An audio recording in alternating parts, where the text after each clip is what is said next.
una exposición que se ha presentado hoy y que tenemos la suerte de inaugurar, de estar en la inauguración con el comisario Rafael López Guzmán. ¿Qué tal, Rafael? ¿Qué tal está? Hola, muy bien, buenas tardes, ¿cómo estáis? La verdad es que es un placer estar con usted en esta exposición y en esta incursión, ¿no?, en el arte iberoamericano, que no es tan común en el Prado. Bueno, creo que eso es lo que tiene de especial esta exposición, que es ver a través de un número muy elevado de obras, 107 concretamente, lo que es ese rico patrimonio que llega de América, sobre todo en la Edad Moderna, y que constituye una de las bases de nuestra cultura y que a veces ha sido un poco ignorado. Es decir, el hecho de que el Museo del Prado tenga en cuenta este patrimonio me parece muy importante para todos. Y llegamos a esta exposición, a Tornaviaje, y nos encontramos, ¿no?, pues con el puerto, ¿no?, inevitable de Sevilla. Efectivamente, es decir, Sevilla tuvo durante 2 siglos, después compartió el monopolio con Cádiz, todo lo que llegaba de América y todo lo que salía para América partía de este puerto, y nos parecía importante iniciar la exposición precisamente con este magnífico cuadro de principios del 17, que además nos permite ver cómo funcionaba ese puerto, los galeones, la gente de alrededor, temas de carácter cotidiano, desde un señor vendiendo vino, el puente de barcas, o lo que pueden ser los aguadores típicos de Sevilla. Y como digo, pues ese ir y venir de la gente dentro del puerto, pues me parece que podría ser la idea primera de empezar esta exposición con este cuadro, para después ya entrar de lleno en las distintas secciones en que organizamos la exposición. Además es una obra que nos la ha prestado la Fundación Focus, ¿no?, que es algo muy de agradecer, porque tiene que ser muy complicado reunir tantas obras, ¿no?, de lugares de procedencias tan distintas. Sí, era un poco el objetivo de la exposición, no ver obras comunes, obras que estamos acostumbrados a visitarlas en museos más o menos cercanos, sino obras que nos aportaran también la parte de inédito, aunque muchas de ellas son conocidas, y que pudiéramos ver cosas diferentes de este legado patrimonial que estamos comentando. Que además están presentes en muchos lugares españoles, ¿no?, en diferentes ciudades, pueblos. Comentaba el director hace poco que hay una obra iberoamericana casi a 15 kilómetros, ¿no?, de donde está cada uno. Efectivamente, es decir, es otro tema que hemos tenido en cuenta a la hora de diseñar la exposición, en el sentido de que se viera un poco toda la geografía española representada, porque es verdad, es decir, tenemos obra americana que se conserva actualmente en casi todas las ciudades y en muchos pueblos de nuestra geografía, porque efectivamente a través de donaciones, de patronazgo, de mecenazgo, fueron llegando obras a distintos lugares que puntean, digamos, toda la geografía española, y queríamos que también eso fuera un elemento que formara parte del diseño de la exposición. Y luego justo aquí detrás tenemos, ¿no?, en este panel también el lugar de procedencia, ¿no?, de dónde partían esas obras. Efectivamente, igual que hemos tenido en cuenta que estuviera más o menos todas las regiones españolas representadas en cuanto al lugar donde se encuentra actualmente la obra, también queríamos que se viera cómo ese patrimonio llega desde todas las partes de la América hispana, desde el norte de México, desde México, de lo que era el Virreinato de la Nueva España, hasta las zonas más al sur, formando parte del Virreinato del Perú. Porque muchas veces al hablar se habla mucho de las influencias, ¿no?, de obras de Murillo, de Zurbarán, ¿no?, que cruzaban el charco, bueno, que llegaban a América, ¿no?, pero se hablaban menos de esos otros artistas, ¿no?, esas obras que llegaban, ¿no?, y que también influenciaban a los artistas españoles. Realmente, si lo habláramos en términos de cantidad, fueron muchísimas más las obras que llegaron de América a España que no las que partieron de España hacia América, que fueron muchas también, pero que realmente llegaron muchas más obras procedentes de América, y que, como digo, algunas se han perdido, pero muchas de ellas se conservan dentro de nuestro patrimonio. Y en esta primera zona, en esta primera parte de la exposición, ¿qué es lo que se relata? En la primera parte de la exposición queremos relatar un poco esa toma de contacto inicial con América, y hemos querido plantear, por un lado, qué es la geografía americana, ese inmenso continente que se va a ir ocupando poco a poco, que se va a ir conociendo poco a poco, y también los objetivos que llevan a los españoles a América y que conformarán una nueva sociedad. Por un lado, el tema de la evangelización, es decir, la idea de intentar que los naturales de cualquier lugar del mundo formen parte de esa unidad religiosa del cristianismo, el catolicismo más concretamente, y por otro lado también la búsqueda de recursos económicos. No podemos ignorar que lo que se busca son recursos económicos y eso supone lógicamente un enfrentamiento con sociedades previas que están instaladas en estos territorios. Es decir, geografía por un lado, conquista, no hay que obviar la conquista, y luego la sociedad que se va a conformar a partir de todo esa llegada, digamos, de españoles, pero también de imbricaciones y mestizajes que se van a producir. Y también podemos ver en la exposición personajes que acaban siendo prácticamente míticos, ¿no? Como Moctezuma.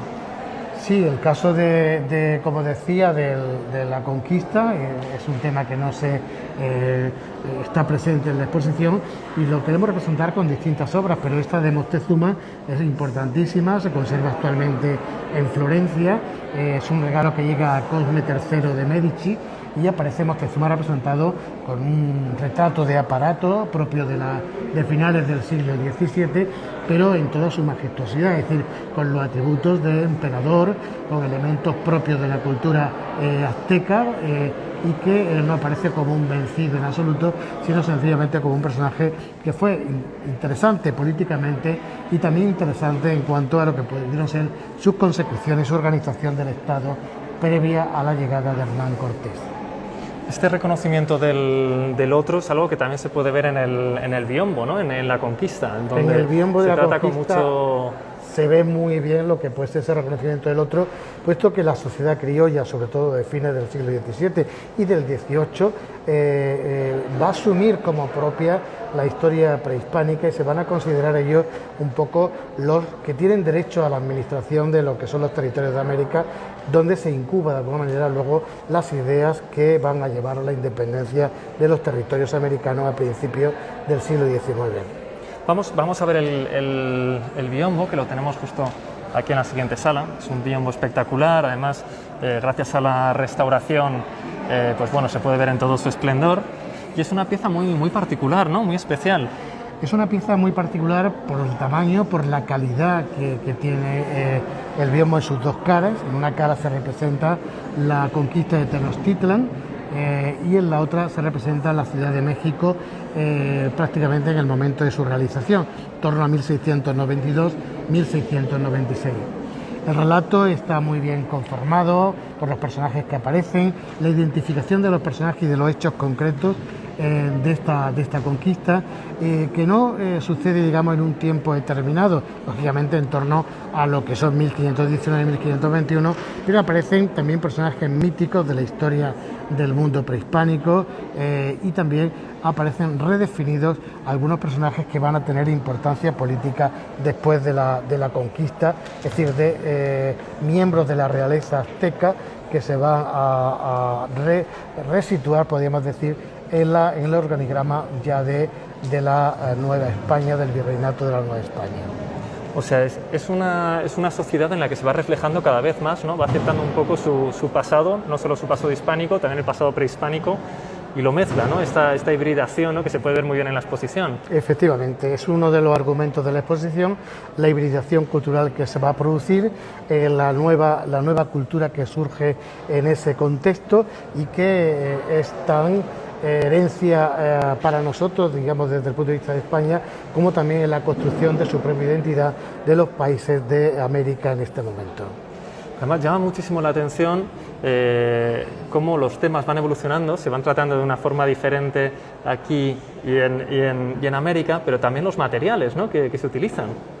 Sí, es decir, aparte de lo que son los elementos propios de lo que es el arte europeo que llegan a América, también lógicamente las técnicas prehispánicas y los materiales de la tierra, por decirlo de alguna manera, pues van a conformar obras de arte que son extrañas para el mundo europeo, pero que dan soluciones creativas y de primera categoría en el mundo americano. Hay unas obras que nos llaman mucho la atención, que encierran unas historias pues, desconocidas, quizá, ¿no? Muy interesantes, como por ejemplo esta obra de Los tres mulatos de Esmeralda.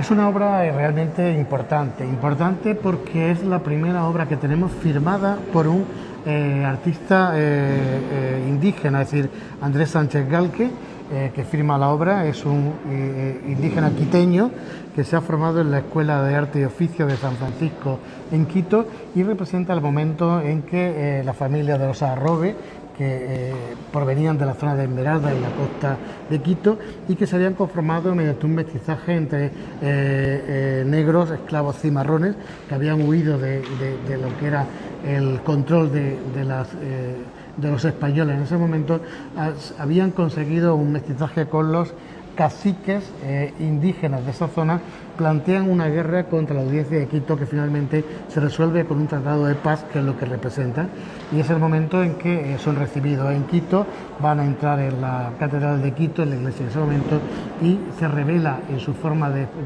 expresarse plásticamente tanto las influencias indígenas como las influencias de su propia cultura africana, así como telas y conformación de la estructura pictórica que procede más de la cultura europea.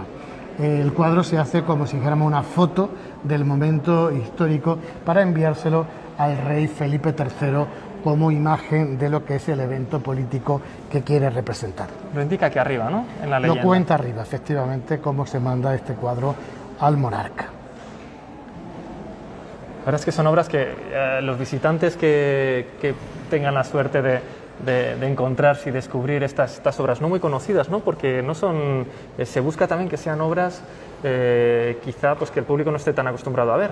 Sí, hemos intentado que las obras sean diferentes, es decir, algunas son conocidas y proceden de museos de donde se consideran obras maestras, pero la mayor parte de las obras provienen, por ejemplo, de colecciones particulares, algunas, pero sobre todo también de instituciones religiosas, conventos de clausura, es decir, obras que no se han visto normalmente y que permiten pues ver esa diversidad de trabajos artísticos que llegaron de América a lo largo de la Edad Moderna, básicamente.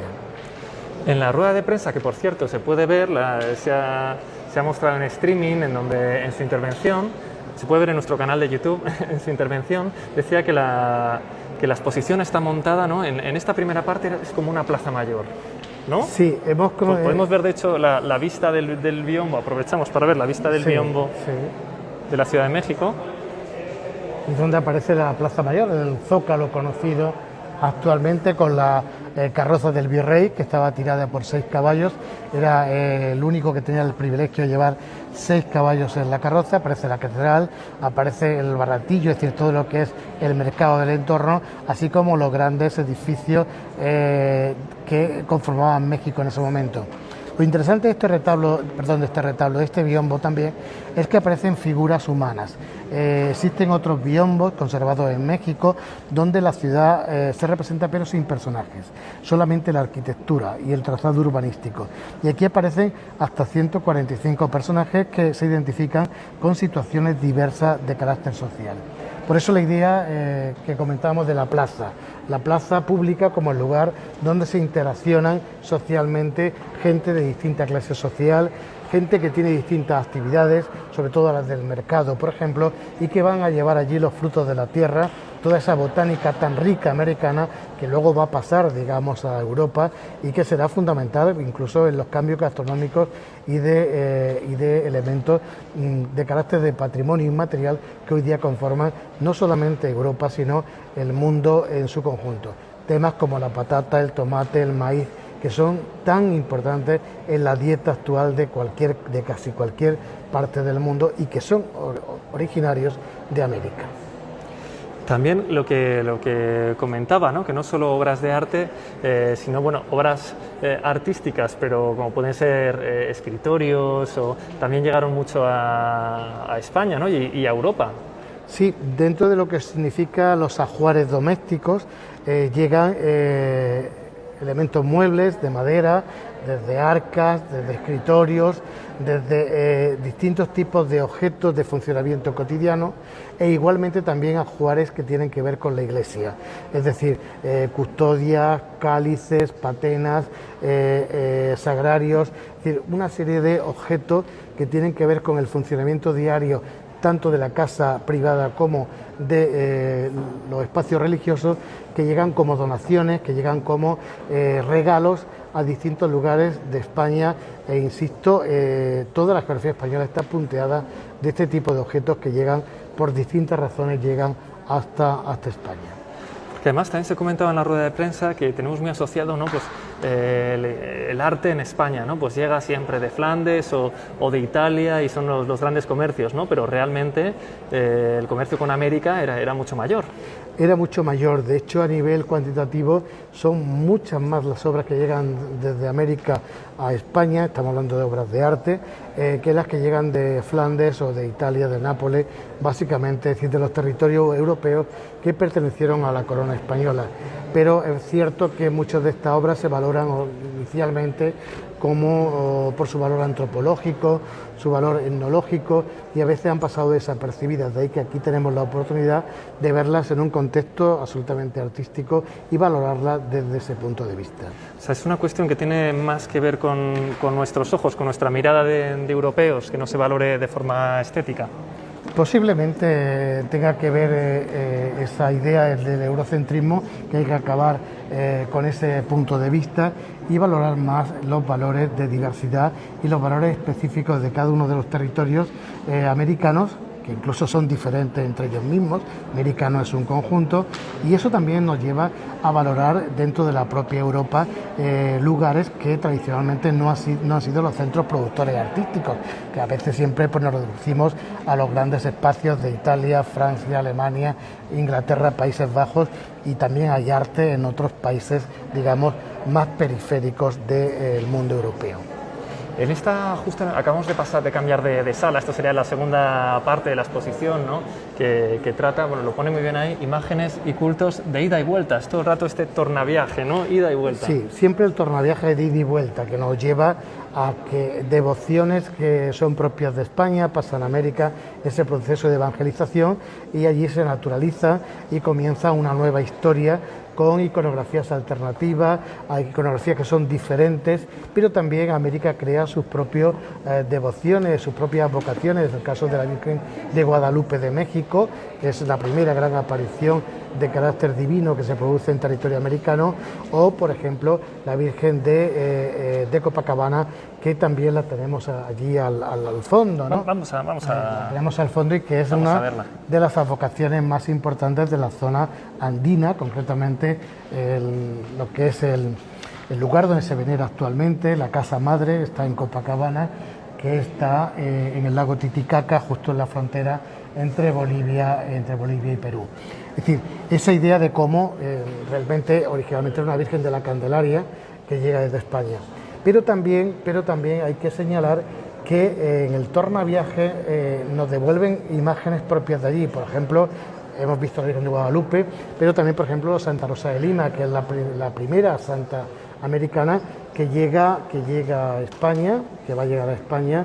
Va a haber bastante devoción a esta santa, y que incluso, y aquí tenemos un cuadro de Murillo que interpreta el tema de Santa Rosa de Lima, y lo más interesante todavía es que esta iconografía, esta conformación de estructura formal del cuadro de Santa Rosa con el niño, a través de estampas va a pasar después América de nuevo, es decir, y se va a imitar el modelo de Murillo. Es decir, que estamos hablando de un tornaviaje del tornaviaje, es decir, que esa idea de ida y vuelta me parece tan importante subrayarla, porque nos da otra dimensión diferente del arte americano, y también otra dimensión absolutamente diferente para comprender nuestras propias propuestas estéticas desde nuestro país.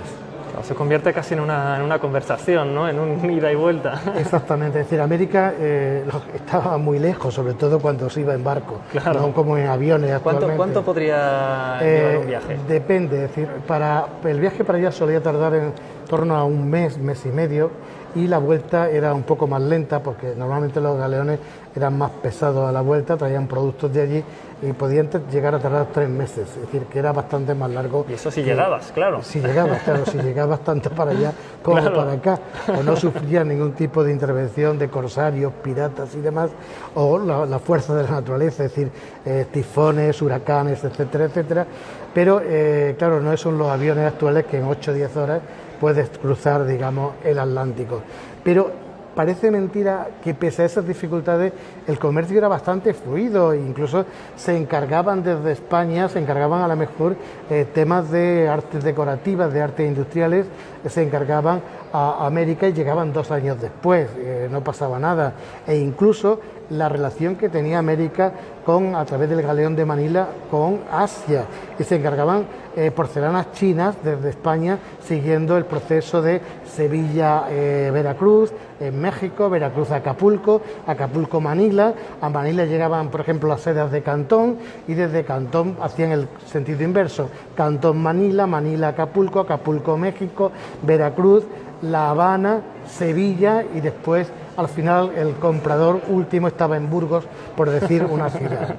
Es decir, que este juego de tornaviajes de ida y vuelta es lo que me parece importante para valorar ese patrimonio común que compartimos con los países de América actualmente. Y hay algunas obras que la verdad es que son, bueno, son impresionantes, también incluso con los materiales. Vamos a fijarnos, por ejemplo, en esta misma, de Juan de González.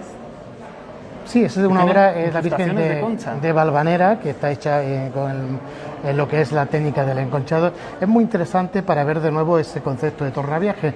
La Virgen de Valvanera, que es una vocación típicamente española, se recibe en América, pero no la devuelven, pero con una interpretación suya a partir de una nueva técnica, que es el enconchado. El enconchado que lleva una serie de placas pequeñas de nácar que dan ese colorido especial que parece que brilla, y que, como digo, con una técnica que además tiene que ver con el mundo oriental, pues se nos devuelve la obra redefinida desde América, de una vocación que en principio partió, digamos, desde España. ¿Y quiénes eran los dueños de estas obras para que llegaran luego a España? Bueno, los dueños, en realidad, los compradores eran mecenas, patronos, que generalmente mandaban esta obra bien para lo que era el solar de su propia familia, pero también como donaciones a las iglesias de su propia población donde habían nacido, o bien a comunidades religiosas donde alguna persona de la familia formaba parte, y se han conservado ahí como una especie, digamos, de regalo que también demostraba el prestigio social que había adquirido el personaje en cuestión en el otro lado del Atlántico. Es decir, el nivel social que había adquirido se había enriquecido, y quería mostrar, digamos, a sus paisanos, a sus vecinos, cuáles eran los privilegios que tenía en el nuevo continente. Es muy interesante también, hablabas de cómo los temas se reinterpretan, cómo la iconografías que tenemos tan integradas, quizá como la Trinidad, ¿no? Sí. Cómo pues se muestra de una manera diferente, y es algo que tenemos, que no te das cuenta hasta que lo ves, ¿no? Que lo tienes tan integrado, la paloma.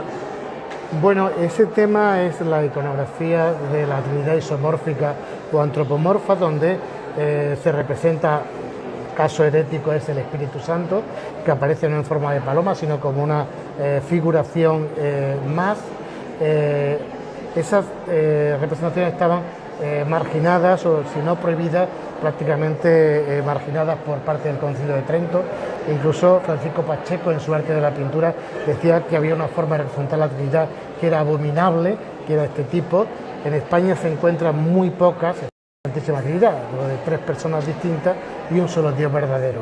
Y tenemos precisamente en esta exposición... Sí, ahora vamos a explicar, si veis personas que están visitando la exposición todavía no ha abierto, pero hay muchos prestadores, entonces sí que a los prestadores, por supuesto, que han colaborado, o a los patrocinadores, como Fundación AXA, que les estamos muy agradecidos, pues se les invita, por supuesto, a ver la exposición en la inauguración.